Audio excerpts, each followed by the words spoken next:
Look at the night sky. What do you see? Stars, calm, vastness, peace. We look up and ask the same question we've asked for millennia. Where is everybody? From caves to skyscrapers, humanity screams into the void waiting for an answer. The comforting answer is that the distance is too great, that the cosmic ocean is too vast to be navigated. We think the silence of the universe is a sign that we are alone, protected by isolation. But there is a much more terrifying possibility, one that freezes the blood of any astrobiologist brave enough to face it. What if the universe isn't silent because it's empty? What if it's silent because everyone is afraid? What if silence is the only camouflage left for those who want to stay alive? Let's look at the cold facts. There are 200 billion stars in our galaxy alone. Many of them are billions of years older than our Sun.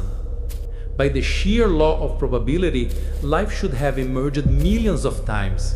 Advanced civilizations should have already colonized every inch of this space. A single civilization using self-replicating probes could dominate the entire Milky Way in a few million years, which is just a blink of an eye on the cosmic scale. The sky should be lit up with ships, megastructures, and radio signals. It should be a loud, chaotic party.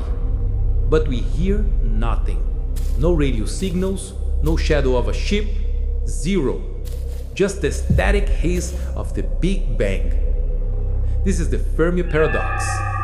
Science tries to explain this with biological filters, saying life is rare, or technological barriers, saying interstellar travel is impossible.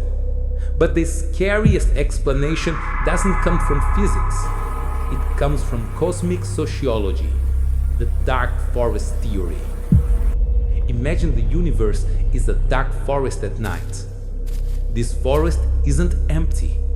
It is full of armed hunters stalking in the shadows like ghosts, holding their breath so as not to make a sound. In this forest, hell is the other. Any life that reveals its location will be eliminated. Not out of hate, not out of malice, not because they are Hollywood's evil aliens, but out of pure, cold, and brutal survival mathematics. The logic is this. The universe has finite resources, and all civilizations want to grow. Sooner or later, they will compete for the same space. And there is an insurmountable problem called the chain of suspicion. You don't know if the other is hostile or peaceful. They are strangers. They think differently. And even if they are peaceful today, you don't know if they will change tomorrow. Even more terrifying is the concept of technological explosion. A civilization using spears today might discover the atomic bomb tomorrow and become a deadly threat to you. You cannot risk waiting. When in doubt, the only rational move, the only safe move, is the preemptive strike. Eliminate the threat while it is still small. Because if you see movement in the dark, you don't ask who is it, or you don't try to negotiate. You shoot, and you shoot to kill. Destroying is safer than trusting. In this cosmic horror scenario, the smartest move for any ancient and wise civilization is to stay quiet.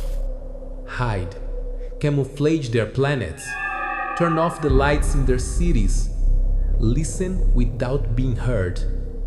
Silence is the armor of civilizations that survived the test of time. The dead are the ones that made noise. But what has humanity done in the last 100 years? What was our survival strategy? We did the opposite.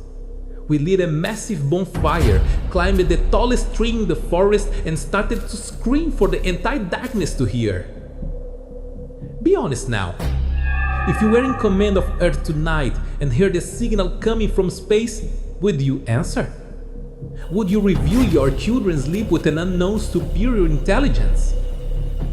Or would we stay in absolute silence, turn off all the transmitters, and pray that the source of the signal hadn't noticed you? Tell me down in the comments what your primal instinct is. Would you have the courage to say hello or the fear to hide? Most rational species would choose silence, but not us. We were naive, we were arrogant. We sent the Voyager probe out of the solar system. We sent the Arecibo signal at full power.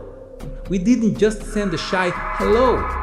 Inside these messages, we placed a map with our exact address relative to 14 pulsars. We placed diagrams of our biology, showing exactly how fragile we are. We sent photos of our cities, our technology, and even our DNA structure. We thought we sent an invitation of peace to distant friends. But in the logic of the dark forest, we just sent a detailed menu with instructions on how to get to the restaurant. We are this stupid child screaming in the dark, not knowing there are things much older, hungrier, and crueler listen in the shadows. Maybe the reason we've never found aliens is because everyone foolish enough to make noise has already been annihilated. Maybe the great filter is exactly this: the intelligence to learn to shut up before it's too late. The cosmic graveyard might be full of civilizations that, just like us, thought the universe was a friendly place. Right now, our radio, television, and radar signals are traveling at the speed of light, expanding a bubble of noise across thousands of solar systems around us. This bubble cannot be retracted. The trigger was pulled decades ago. The bullet has left the barrel. If someone or something hears our call, pray they ignore it. Pray they find us too primitive to worry about. Because if they decide to answer, with the technology needed to cross the abyss between stars, we won't even have time to understand what hit us. It will be like an ant trying to negotiate with the bullet about to crush it. Silence isn't loneliness. Silence is safety. The universe is a dark and cold place. You don't want to face it alone when the lights go out. Secure your spot on our ship. Subscribe to the channel now. In the next video, we will descend into an even deeper place of reality. I am the astronaut. Over and out.